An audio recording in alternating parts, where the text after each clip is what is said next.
Hey guys, Andy here from Mediocre Hobbies, bringing you another video for the Kill Team playlist on the channel. This time we are going to be working on the new plastic Kroot for the latest Into the Dark box set that was released from Games Workshop. The box set was very kindly sent out to me by the Warhammer Community team and Games Workshop for review. I ran a Twitter poll to find out in which order you guys would like me to do the videos, and the order which came through was Kroot, then Scenery, then the Voidsman. So that's what I'm going to do.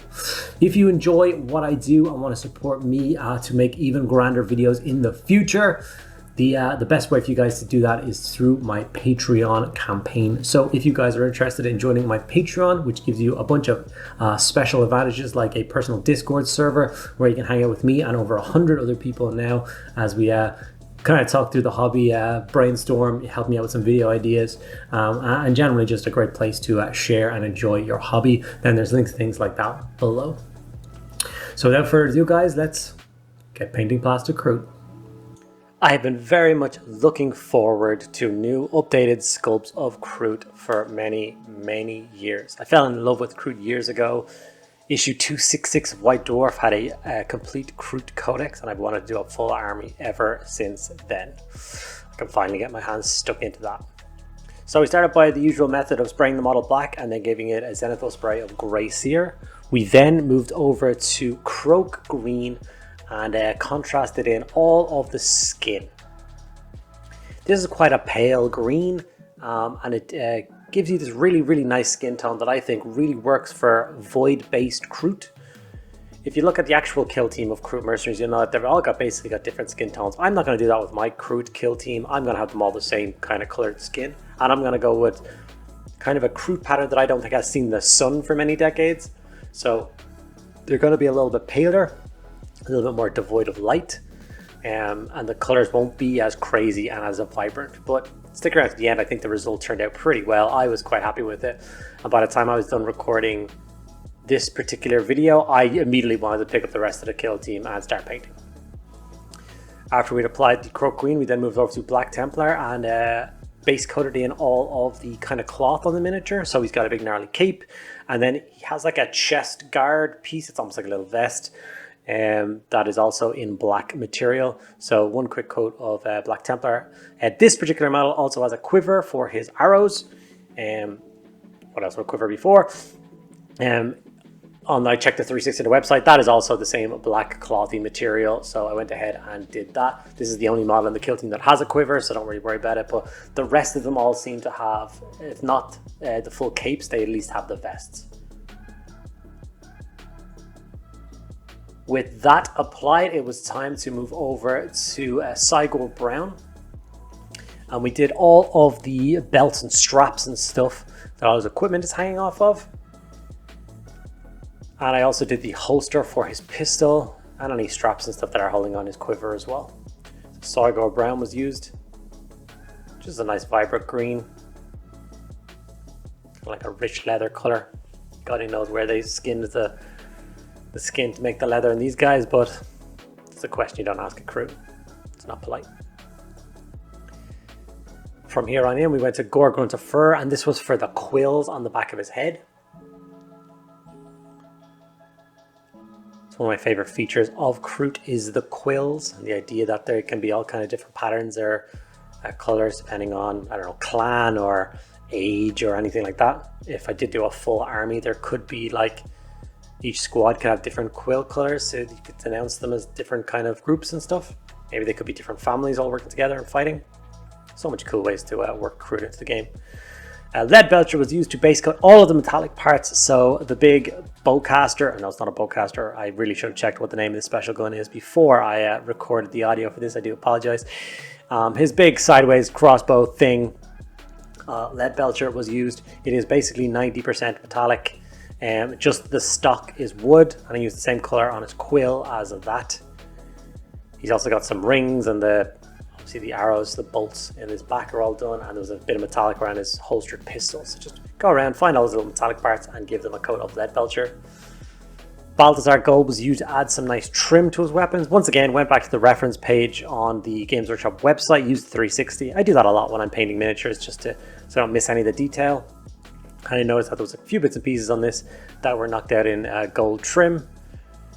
Obviously this is a revered weapon in the Kroot world, so they spent a little bit more time making it, and it's a little bit more ostentatious than some of their normal Kroot rifles. With all of those base coats on, it was time to wash the model. And for that, I'm going to go for Seraphim Sepia. That is going to sit over the greens and browns really, really well. And it's going to add real nice depth to this miniature. Kroot themselves are actually a real joy to paint because of all of that defined musculature across the model.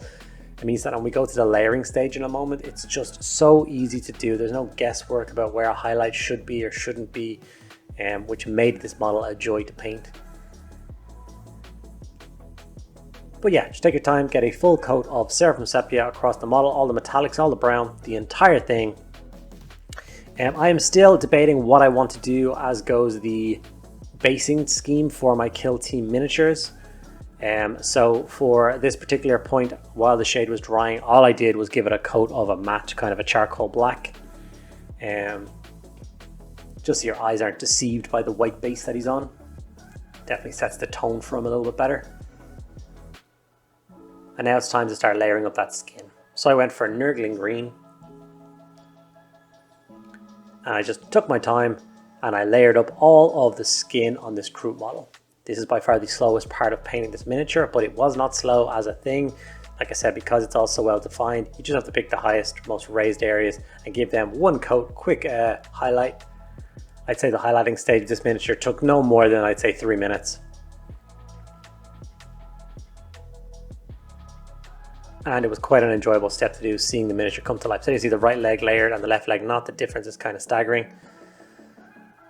And then we're going to go up and layer his face, being really careful to leave all of that shading and all of the creases and recesses. Make sure not to mess up his pretty beak. The fact they have big gnarly beaks is terrifying. The fact they also like to eat people. Only dead people though, so it's okay, right? You still be dead when they're eating you. I do love that they share some of the aesthetics with Predator as well. I've had many thoughts on crazy kill teams for these guys based around that. And here it is with all of the skin layered up. Started to become really happy with how this model was turning out. Corvus Black was then used to layer up all of the cloth, so the black cape and of course his little vest we talked about earlier, and his quiver was done very quickly with Corvus Black. I already felt like this needs a little bit more kind of dust and dirt or something. It's a little bit too dark, but I think they're ship based. There's not going to be a lot of dirt and grime. Well, on some ships maybe. Maybe on these guys it is pretty dirty. Ironbreaker was used to highlight and layer up all of the metallic parts. That goes for the Balthasar Gold parts and the Lead Belcher Wash parts. Just adding a few dots of silver to the sharpest points on all the gold areas and silver areas really does work as a really nice highlight. Makes the weapon pop without being kind of too distracting. Like I said, these guys are hunters. They're not going to be carrying around lots of bling. Next, it's Rhinox Hide was used to layer up all of the leather straps we did. I wanted to keep them nice and dark, but still nice, rich, warm, leathery brown, and Rhinox Hide is perfect for that with the kind of touch of red that it has.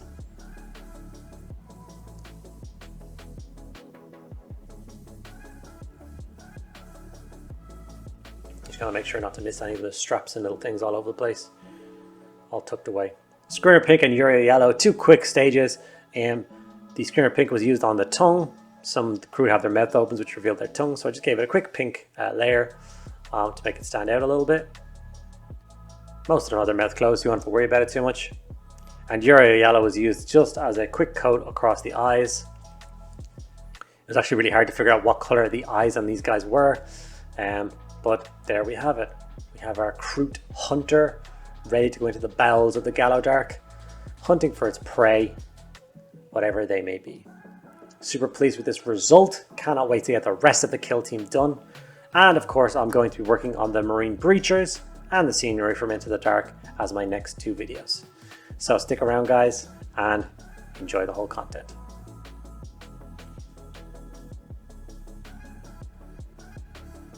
Okay guys, and that is how I would paint the Farstalker kill team, the new plastic Kroot. I hope you guys enjoyed the video. If you did, don't forget to drop a like below. If for some mental reason you are not already subscribed to my YouTube channel, it would mean the world to me if you would take 2 seconds out of your day, smash that subscribe button, and if you want to go even further, hit the bell notification button to get updated on all future videos.